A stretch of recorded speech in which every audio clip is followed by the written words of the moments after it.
Dr. Tony, and we're back again on Forever Together program. You know that Forever Together program is about being a teenage mom, being a single mother, being a divorcee, and being remarried. And it's about sharing my personal experience about life, what I've been through. And the purpose of this program is to share my testimonies and guide the people that are likely to have similar experience so that they will not go through what I've been through. That's the purpose of this program. And I believe that today we will have something to gain from it, just like from the previous ones that we have had. Today I want to talk about the encounter that took me back to school. You know, in life there is always an encounter that can mark one's destiny. Sometimes there is an encounter that can make one move forward in life, that can propel one to move upward. This particular encounter propelled me to move upward, and today I'm glad I took that decision, and I'm forever grateful to God for giving me that opportunity to have that encounter that day, even though the person that was involved wasn't even aware until I told her in 2016 when we had a reunion. Somebody, before I go into that, somebody asked a question about how the relationship ended. And I remember I've talked about it, but there was an aspect that I didn't talk about. You know, after that harassment at the shop where I was working as an attendant, the owner of the shop threatened to either sack me or take care of my situation by myself. And I went to the police station. And at the police station, I reported that there's this one guy that is coming to disturb me, that he wants me to come and take my second son. He said, how did your son get to him?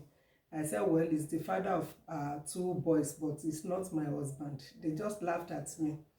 They said they cannot arrest a husband because of the wife, that I should go to the customary court to report so that he will be made to be responsible to the children, which I did. When it was a day or so, or 2 days before that hearing, he came to our house. I didn't know when he actually got to our house, but when my mom was about going out at 5 a.m. for morning prayer, because my mom was a Muslim until shortly when she was about to die. So my mom was even afraid to see somebody standing behind the door. He said he came to see me, and he came. My mom allowed him. He entered.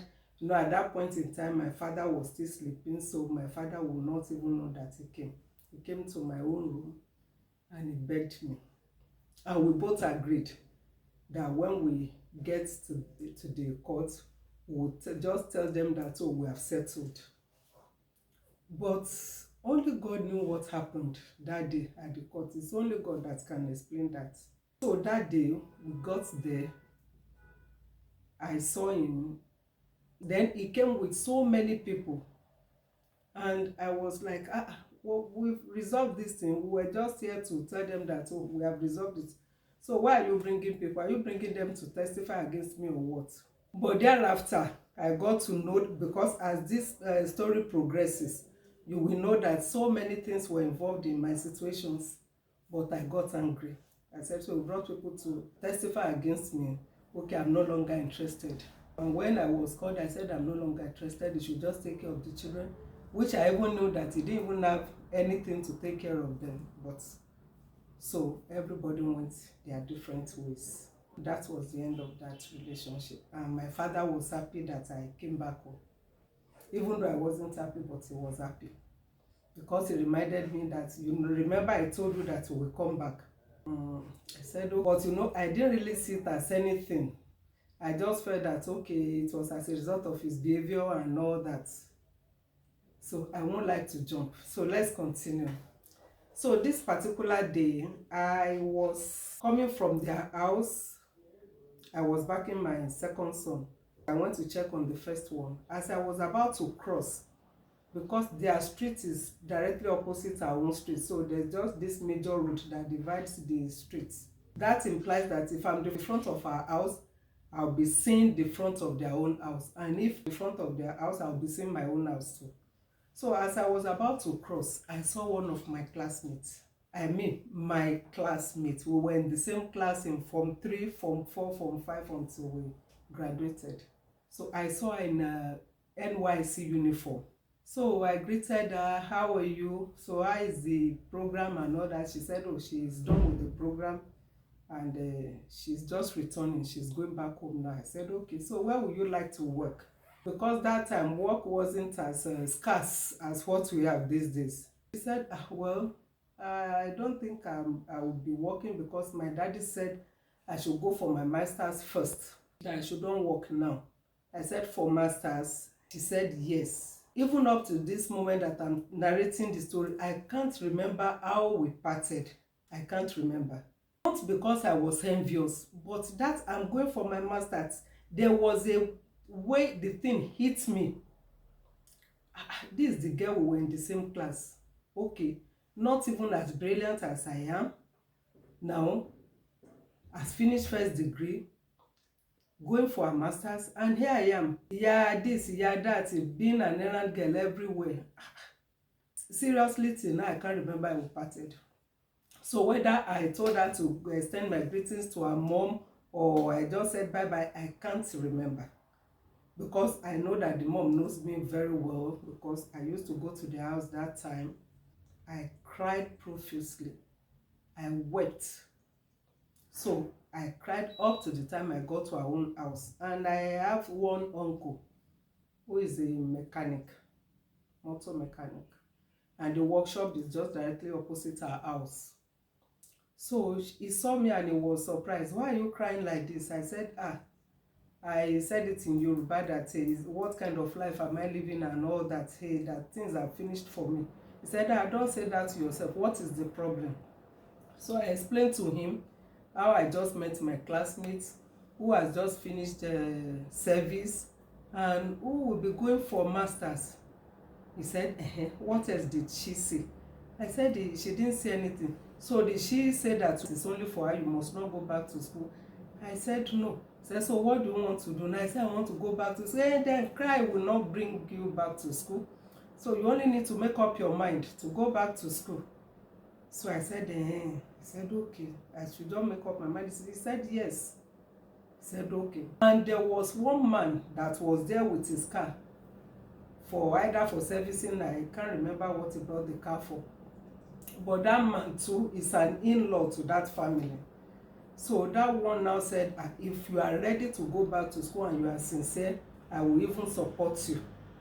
So I said, okay. But after I left them and I entered our house, it was a serious confusion in my heart.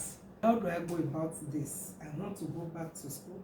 I'm still struggling to take care of my children. I didn't have enough money to take care of them. Now going back to school, who will assist me? How will I start? How do I go about it and all that?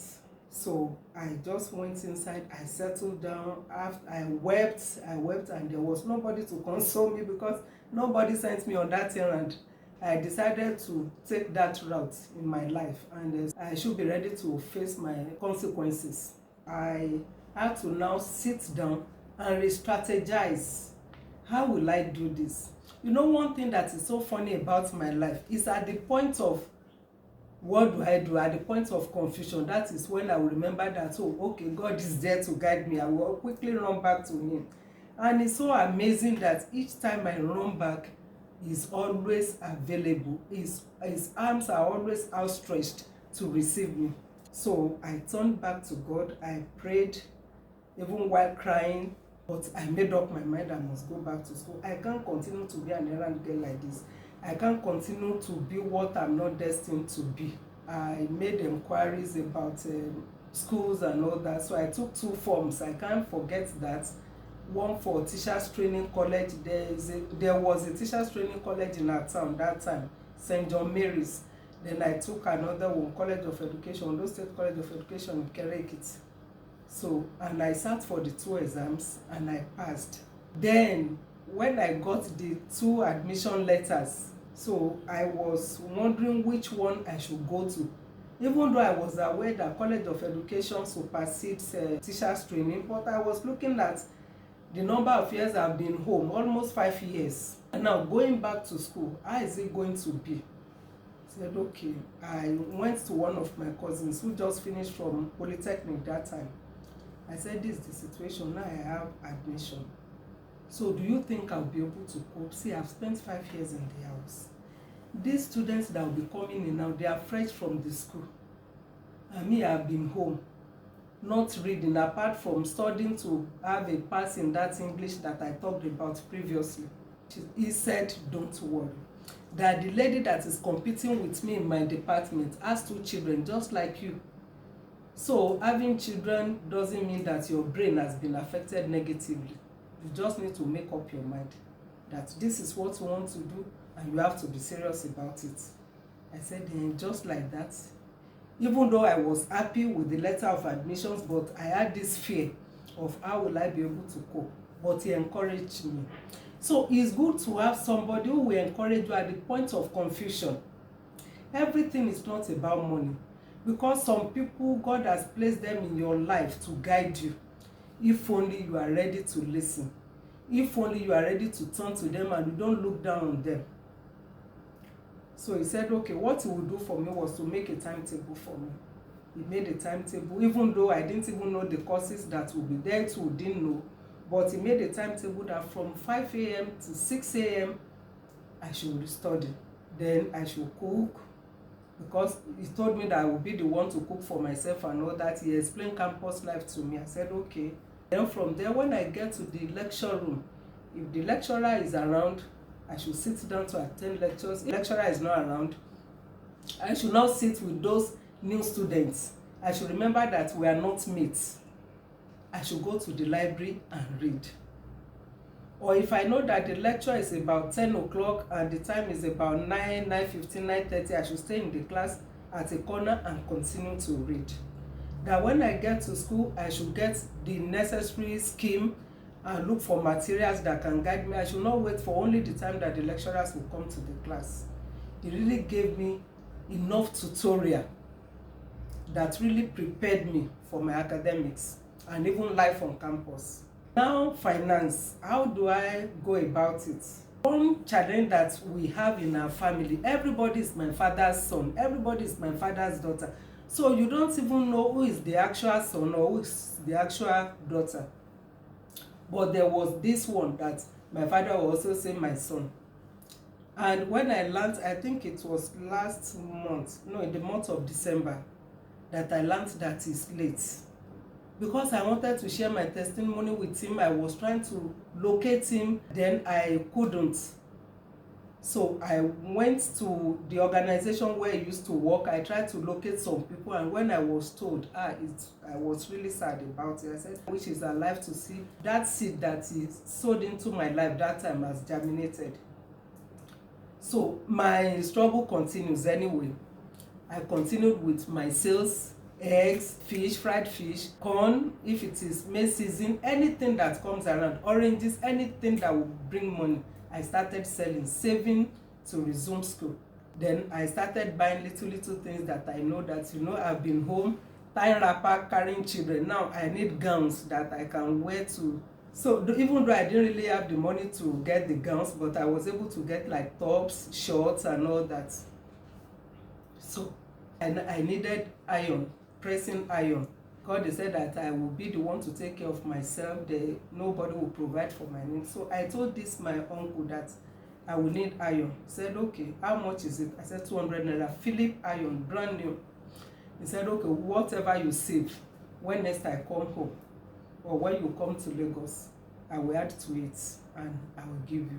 And you buy the iron. I said, okay. I was able to save 130 naira from my sales, and I was shocked. And I told him that I've saved 130 naira. He brought out the iron and he gave me. He said he has bought it since that time that I told him, but he just wanted to know if I was really serious to go back to school. So he didn't collect that 130 naira from me. So I had a brand new pressing iron to take to school. So I went to one of my sisters in Nakure. So she gave me 2 pots. After wedding, one will have so many cooking pots, so many gifts that will be in the kitchen, in the store that are not being used. brought out 2 from those pots and he gave me. But the mother said, is she not a student going to school? What does she need the beautiful pots for? Is it not just to cook? So the mother went into her own kitchen and gave me 1 pot. I don't know how to describe that pot. But you know, when you want to make, let's say you want to make amala now, and the pot is dancing because it's no longer flat. The inside has gone inside. I don't know how to put, maybe during the editing I will put this picture of a pot there. So she gave me, and there was no cover. Then she used another cover to, but I collected because in the first instance it is not a responsibility to provide for me, so it is just a privilege, and I didn't feel bad about it, and sincerely it's just to cook. So after all these things were put together, my son that was now with me, the second son, I have to take him back because even all along he was always sick, and each time I took him to their house he would be very happy, he would be playing, and if I bring him back to our house he would be feeling sick. So Mama said I should just leave him. That was how I left both of them. So when I resumed school, I hope you did not forget the Tony under the tree in the last episode. So we resumed school, and not quite long I saw one lady pregnant. I called my roommate. I said, Sister, did you notice that girl is pregnant? She said, what about it? Do you know? I said, no, she's pregnant. She said, what about it? I said, she will be expelled. She said, for what? I said, because she's pregnant. We're in school and she's pregnant. She just laughed. She said, we are not in secondary school now. Anybody can get pregnant. Some of us are married women. That people can get pregnant. People can have children. I said, people can get pregnant. She said, yes. People can have children. She said, yes. I was ashamed. I couldn't tell her what the lies I've been fed with. And that day, I hated myself, seriously, for being fooled for that long. So I said, oh, and truly not quite long, one of our chiefs came. I saw the wife. The wife had maybe 2 children before we finished. Then other people like that. Some will even come with their children for lectures, and they'll breastfeed their children, and lecturers were aware that they are married. So I said, okay. But I did not forget my timetable. I didn't forget that aspect because that was why I was there. So every morning, 5 a.m., I studied. Then I would go to the library. In fact, there were times when I see math questions, maybe algebra, trigonometry, real analysis, or whatever. I will know the textbook from where those questions were searched from, because most of those books have eaten them. That time Blakey was in vogue, so I was reading that one. There were a lot of Shum series and all that, so I was digesting everything. Every class assessment, I'll make sure that I did my best, and God was helping me. So that one gave me that confidence that, okay, when you make up your mind to do something, nobody can stop you except you by yourself. So because I made up my mind that I will not fail, because that's my cousin has told me that as it is so easy to pass and it is very easy to fall, that if I make distinction now, if next semester I don't practice well and I refuse to study, I can come back to pass. Then he analyzed the gap between distinction and pass to me. I said, no, I will never allow that. So that was how I continued. I continued studying, continued attending lectures. But as time went by, I was able to get few friends too who were serious-minded, who were ready to learn. 2 of them, or about 3 of them, were there for prelim courses. That is, they didn't enter directly. They did the prelim course before they were given the admission. So at least those ones already had experience, so we were studying together, and it was beneficial. It was like a mutual and beneficial relationship. So we were now preparing for first semester exam, and I was fully prepared.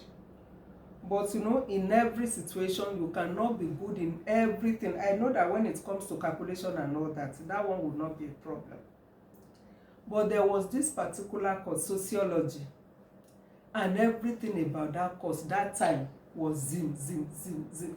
The man will not come to the class and not say something zim. I said, hey, how are we going to cope with this zim, zim now? Then we did one history of education, and I wasn't very good in history. Said, okay, those ones I knew how I would plan myself. So for the history, I memorized the part I was able to memorize, and where I was able to understand, I did. But for all other courses like psychology, my mathematics, statistics, all because I did integrated science mathematics, so all those ones were okay. Devil is a liar. You know, one thing is that we, most of the time, we can't even see that higher ground that God is lifting us, trying to place our feet. But the devil has seen it from the beginning. When it was time to write exam, my food had finished. So I had to go home, buy garri. And garri that time, there is a basin. I don't know how many mudu now, maybe like 24 mudu will be in that basin. That time it was 5 naira, and to get that 5 naira wasn't easy. It wasn't easy at all. But I bought, and I got some eggs. So my mom supported me. Don't forget, without my father's consent. So she supported me. I had few eggs. I put the eggs inside the garri. Then there was another uncle of ours then who was a commissioner for works and transport. So the driver was going to Akure, so I had to join the driver. And I joined the driver. And when we were at Fiwashaye, just Fiwashaye Girls Grammar School, was it Fiwashaye? Something, one federal school, if it is not Fiwashaye, but it's a federal school. High speed in a Volkswagen. It was a head-on collision with the car we were coming in. And I didn't even know what really happened, but I knew that eventually we got down. We assisted the man came out, and I felt that, oh, I didn't sustain any injury. We thank God, everybody left. So I went to Ijapu Estate where that my sister was. So it was at the point of having dinner that I noticed that blood was coming out of my nostrils, and that my sister is a nurse. So she did what is called NASA package for me. So she did it, and the following morning when I got to school, that means that I couldn't get to school on Sunday as earlier scheduled.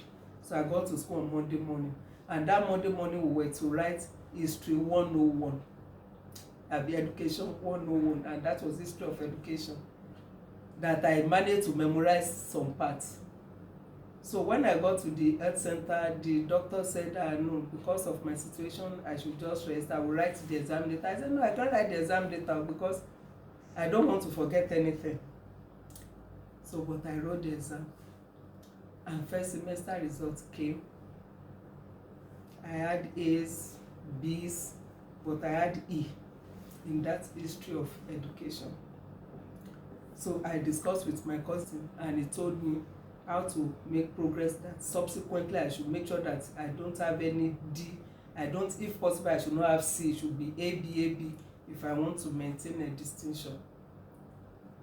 So God helped me. There were so many things that happened while in the college. But this is the encounter with my classmates was the one that made me to return back to school. You know, I've been saying that I will go back to school. Even the day Auntie Mistress was called to come and taste meat, even when all of us were working and eating, we were not even allowed or privileged to taste anything. Somebody that was just going on now was invited to come and taste. I know that I had to go back to school, but I didn't know when. But in my encounter with this, my classmate, who is also now a PhD holder, turned my life around. Because I don't know where I would have been by now. So when we did a reunion in 2016, and you know, girls nights, because it was a girls school, so girls nights. So we were sharing our experiences. When I said, everybody was like, they can't even she didn't even know that, she can't even remember that we met. I said we were the one that was responsible for my going back to school. So I'm grateful to God, and I'm grateful to her. I'm grateful to God because God used her to touch my life. And I'm grateful to God for opening my eyes too, because sometimes we have an encounter, the devil will just blindfold us, that will not even see anything good in it. Yes, devil can do anything mischievous. So if we are not careful, one can be misled. Because I shared another experience at that guest night, that some of my classmates were saying that they can't even remember the teacher that I was talking about. Because I was telling them that when we were in Form 1, there was this student teacher that came from Adeyemi College of Education, and he said he would be taking us in maths. Everybody was sad because we didn't like maths. Generally, no student didn't like maths, and even up till now, students don't like maths.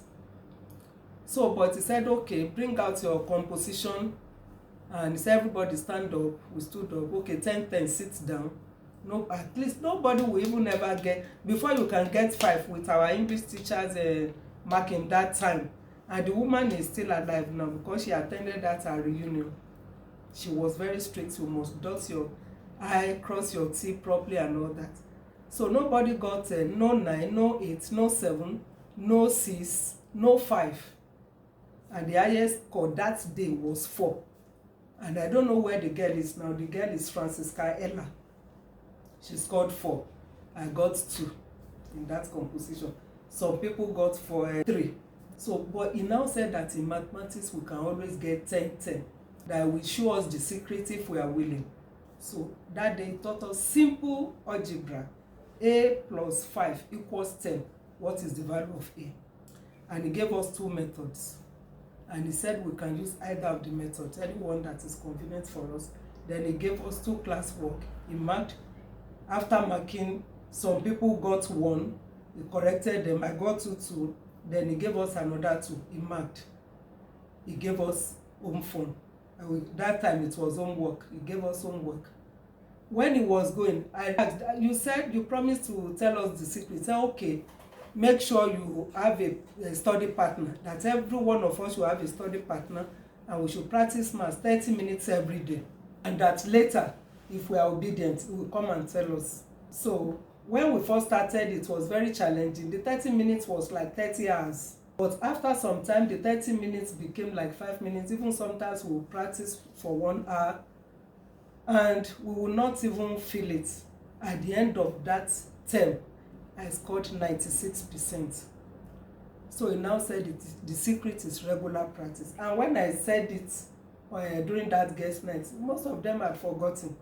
So it's always good to pay attention, and we do the same thing when we are in church. We are just in church, we are just hearing what the pastor is saying. We are not laying it to our hearts to make it, how it will apply to our lives, how the word will make us move forward. And that is what we should learn to do. So this program is not just to learn about my story, is to make sure that you make up your mind to excel in life. And as you do that, God, who has helped me, I'm sure he will help you. So I appreciate your time. Thank you very much. And for as many as will send questions, I'll be waiting. You can send your questions to the Telegram, like I said. And I would like you to also subscribe to our YouTube channel. There's a YouTube channel for this program now. And you can also watch the previous episodes. Thank you very much, and have a very good evening. Bye.